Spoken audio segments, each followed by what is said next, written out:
relevant, it is called Vijay Chaudhary, but the judgment is important, and the apex court, it is important because it was hearing challenges on provisions and amendments relating to the Enforcement Directorate's powers of arrest, attachment, seizures, reversing the burden of proof, etc., under what is known as the PMLA, the Prevention of Money Laundering Act.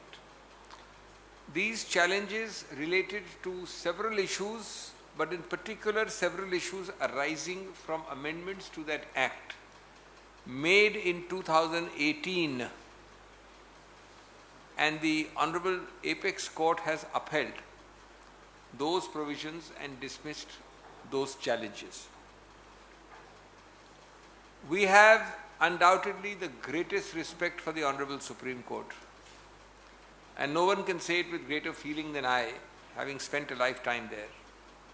But we are saying respectfully through you that the court has to keep in mind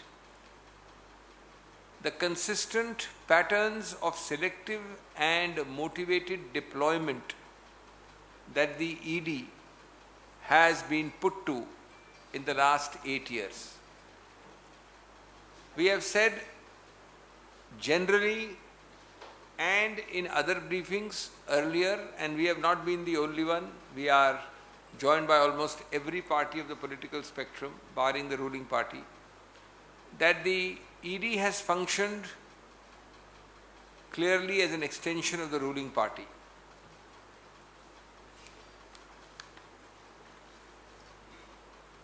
Through the weapon of the ED, we have said earlier, the BJP is suppressing, sabotaging and subjugating the opposition. Consider certain facts. I am not giving any opinion, I am not commenting, I am giving only facts. As per official records presented before Parliament, between 2004 and 2014, 104 odd raids were conducted. 104 odd raids. Between 2014 and 22, which is 8 years as opposed to the previous 10 years, this figure is now 3,000. 112 se 3,000. These are shocking statistics. They illustrate the weaponization of the ED, and this weaponization is done, used, invoked, unleashed only against political rivals who routinely raise their voice against this government. A vast number of cases, to everyone's knowledge, and there is no point repeating examples, has been filed against opposition leaders, but almost none against those who are members of the ruling dispensation or with known and perceived proximity to them. Where this is the open secret, it is the most well-known truth universally in India. Where cases were initiated against members of the opposition, when these persons have switched allegiances in favor of the ruling party, these cases have either gone into cold storage or they have been abandoned. And that is why we have had the whitewashing machine example used many times in the past 8 years, and not without reason at all. This pattern by the government of malicious misuse also exposes, underlines, cries out for the necessity of safeguards, many of which, on the contrary, instead of providing safeguards, have been dismantled by this government through amendment after amendment. For example, prior to a 2019 amendment, I am giving only one out of many, many examples, seizure could be only after a report has been presented to a magistrate. This now has been done away with, deleted, and seizures can take place without any notice, without the participation of the magistracy, and entirely at the discretion of the directorate. It was pointed out that the appellate tribunal, which is really the first independent source of recourse, has been without a chairman since 2019 September. How can you have safeguards operationalized in reality with such vital positions of even a full-time chairman being vacant for over 3 years now, or almost 3 years? It is clear that this is simply not a priority for this government. In our humble and respectful view, some of these considerations merited greater attention and intervention by the Honorable Supreme Court. It is ultimately the citizenry of this country looks up to the Supreme Court, which needs to provide safeguard, security, safety, security, safeguard to the opposition from the vendetta of the ED to ensure stability in democracy. It is no one's case, friends, that the government should not investigate money laundering. This is a caricature and a distortion of our stand. Or it is not anybody's case that strong mechanisms should not be created to tackle the problem of financial crimes. But it is but obvious that this requires the creation of meaningful safeguards. And with a government which, according to us, has routinely, repeatedly stood and argued against fundamental rights of the citizenry, diluted or violated them, treated them with scant respect and regard, unbridled powers to investigative agencies can have and do promise to have devastating consequences for our democracy. Nevertheless, as I close, all I can say is that we, the Indian National Congress, shall continue to speak out and expose such issues without fear or favor. Friends,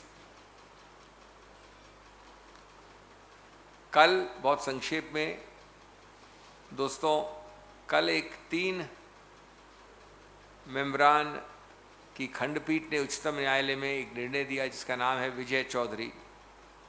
वो महत्वपूर्ण निर्णय इसलिए है क्योंकि वो कई प्रावधान, कई ढांचे, कई चीज़ें जिस एक्ट को आप जानते हैं पीएमएलए के नाम से, उसके विषय में है।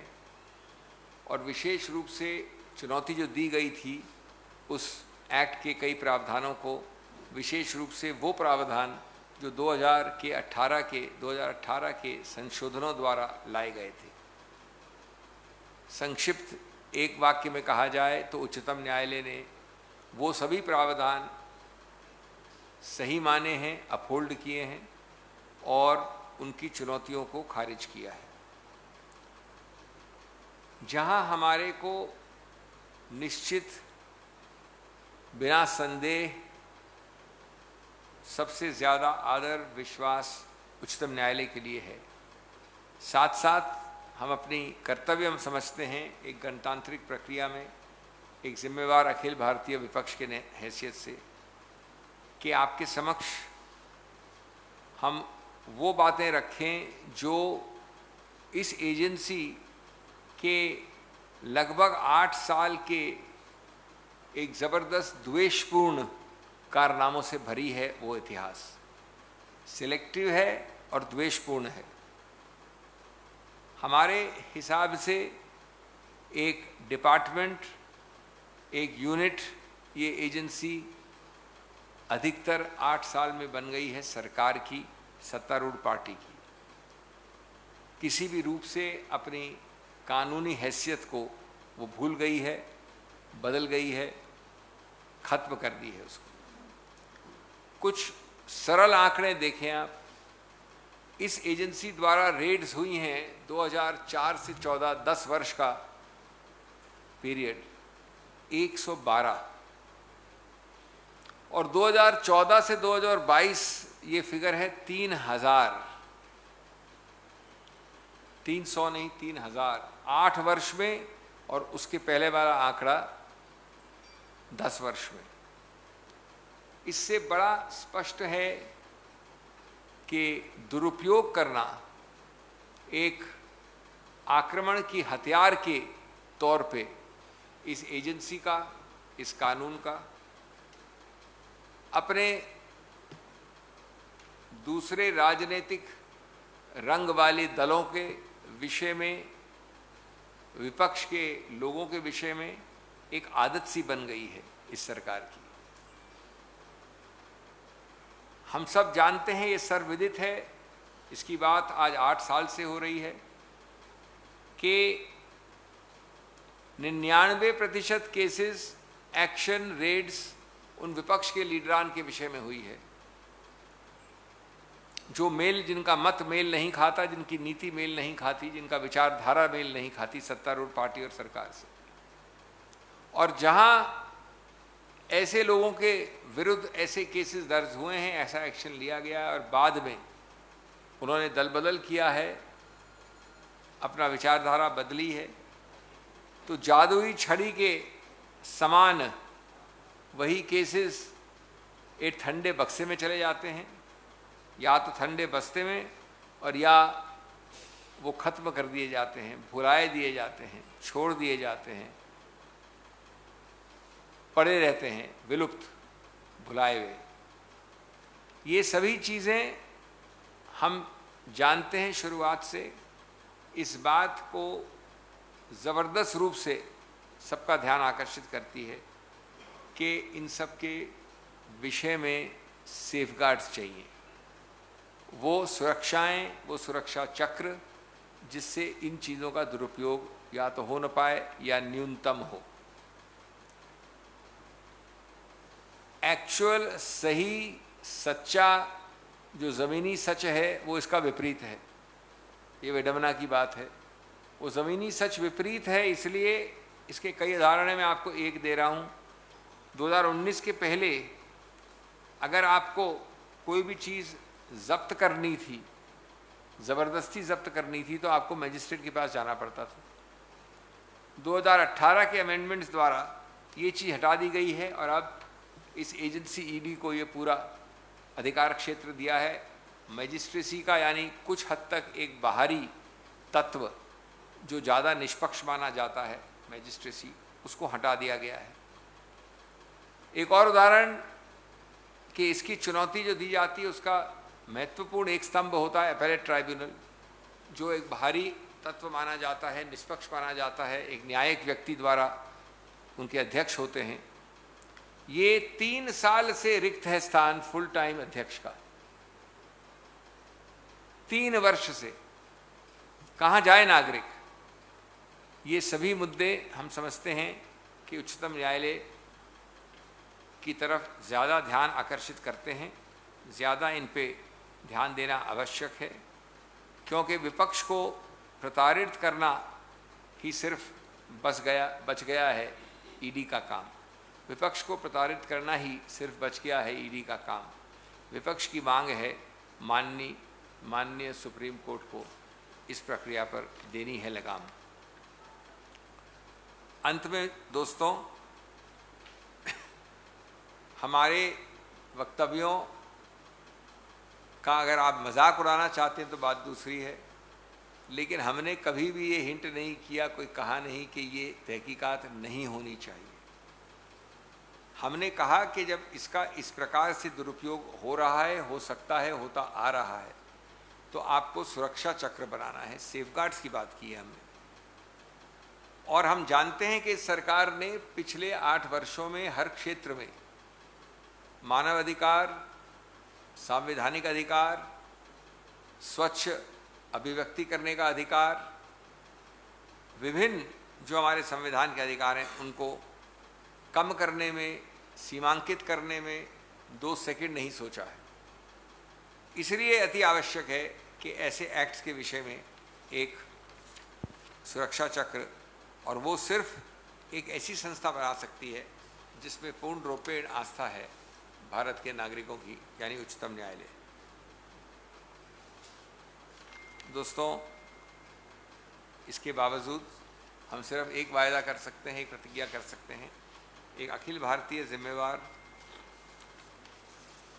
सबसे पुरानी एक प्रकार से राजनीतिक पार्टी ऐसी बातों में हमेशा नागरिकों के साथ खड़ी है और आवाज़ उठाएगी, विरोध करेगी उन चीज़ों का जो किसी रूप से भी दुरुपयोग के क्षेत्र में आते हैं, और हम कभी इस बात से झिझकेंगे नहीं।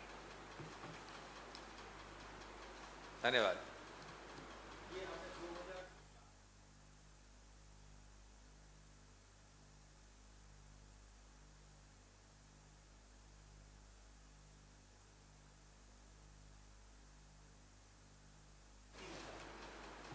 जी 112।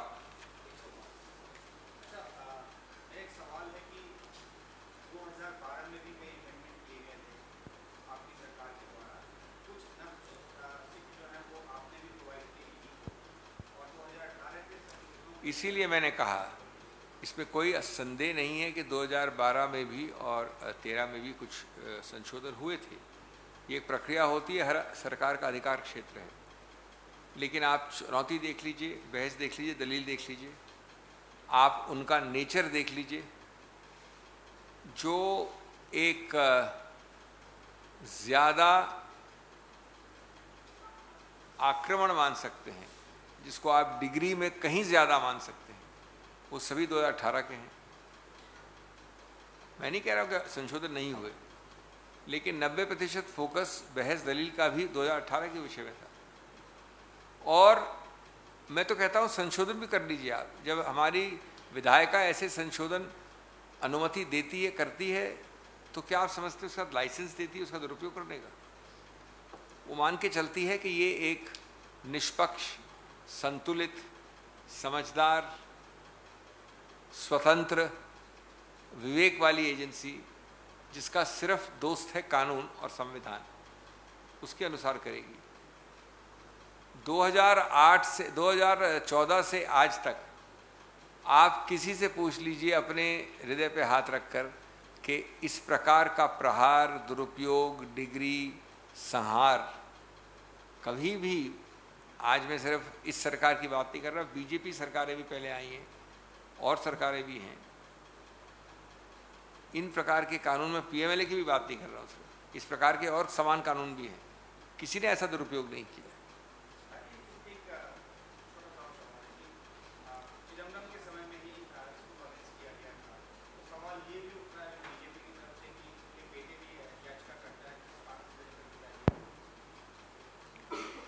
बड़ा मजाकिया, मैं तो कहूँगा वाहियात सा एक आर्गुमेंट है। उन्होंने कोई कानून पास किया है ये सोच के कि इस देश के 125 करोड़ लोग, उनमें से कभी सिर्फ उनके पुत्र ही उसका दुरुपयोग या उपयोग करेंगे। ये किस प्रकार का वाहियात दलील है, मैं समझ नहीं पा रहा हूँ। कानून विधायिका पास करती है, एक व्यक्ति पास नहीं करता, एक मंत्री पास नहीं करता। कानून कभी किसी विशेष व्यक्ति विशेष के लिए नहीं होता। जो कानून में है उसको चुनौती देने का अधिकार आपके भी मेरे में भी है। ये कुतर्क है, बिना समझे कुछ चीज़ कही जा रही है। मैं तो आपका औचित्य भी नहीं समझ रहा हूँ, क्या प्रश्न है। मैं आपकी बात नहीं कर रहा हूँ, मैं जिस आदमी ने ये कहा है उसकी बात कर रहा हूँ।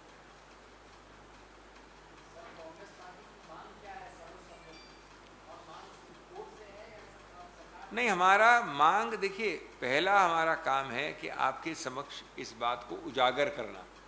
आपके समक्ष एक आवाज़ होनी चाहिए, सरकार को मालूम होना चाहिए कि इस देश में ये नहीं है कि कोई विपक्ष बोलेगा नहीं इसके विषय। आपके ज़रिए जागरूक करना नागरिकों को। और दूसरा है कि इस जागरूक की प्रक्रिया में सभी लोग समझते हैं, सभी संस्थाएं इस बात को सुनती हैं, हमारी आशा और विश्वास है। और उस आशा और विश्वास में निश्चित रूप से एक बहुत ही महत्वपूर्ण, आदरपूर्वक आदरणीय एक संस्था जो है वो उच्चतम न्यायालय है। ये गणतांत्रिक और राजनीतिक प्रक्रिया है।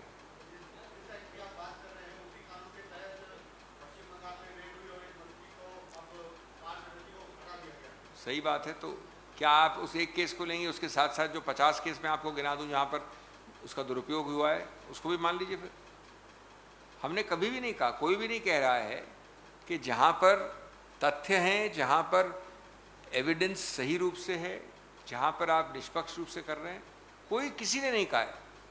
जिस वार्ता की, जिस चीज़ की आप बात कर रहे हैं उसमें भी किसने कहा, बताइए आप। कांग्रेस को छोड़िए, कांग्रेस तो बिल्कुल नहीं कहा, किसी और ने भी नहीं कहा है। लेकिन साथ साथ उसमें आपने दिखा रहे हैं आप इतना आप उसकी क्यों नहीं बात करते हैं? ऐसे 50 केस है 2014 से अभी तक, उसकी उस पर आवाज़ क्यों नहीं उठती है? उसी आधार पे, उसी कसौटी पे करिए उसकी बात भी। आपको मालूम है पीएमएलए में कन्विक्शन रेट कितनी है? 0.5 क्या होता है? 0.5 यानी 100 में एक भी नहीं, आधा। आपकी ये पूरी, ये बहुत महत्वपूर्ण आपने याद दिलाया मेरे को, आपका ये पूरा कमरा एक ही काम में लगा है, 3000 रेड्स कर रहे हैं। आजकल मजाक ये कि वो दिन बात होती है कि आज कोई ईडी रेड की सुनी नहीं बात, वो न्यूज़ होती है, ये नहीं होती है न्यूज़ की ईडी रेड हुई है। उसके बाद आप 100 में एक आधा कन्विक्शन लेते हैं इस बड़ी आर्मी के लिए, इस बड़ी मशीनरी के लिए, इतने रिसोर्सेज के लिए, इतनी औषधियों के लिए। इसका मतलब है कि जब इसको तथ्यों और एविडेंस की कसौटी में जांचा जाता है तब इसमें शून्य पाया जाता है, क्योंकि 0.5 शून्य के बहुत क्लोज है, बहुत निकट है।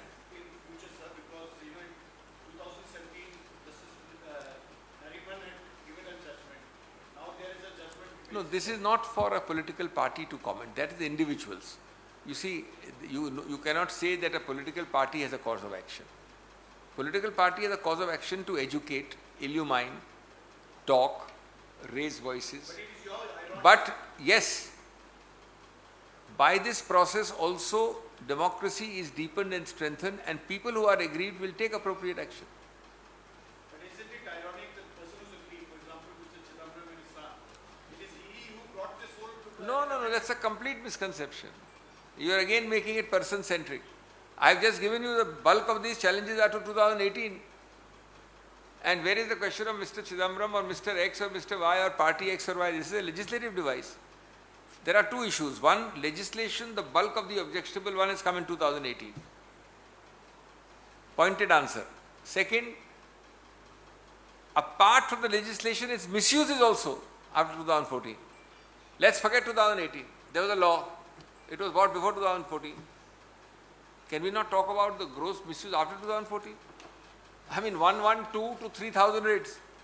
What is the rate for? If you are having a conviction rate of 0.5% and you are having 3000 rates against 112, it means it is intended as an instrument for intimidation. It is intended as an instrument of threat, fear. And the Supreme Court fails to see this. No, that's a different issue. Those facts are decided by an individual facts of a case. Okay. Thank you. Thank you. Thank you. बस ठीक है।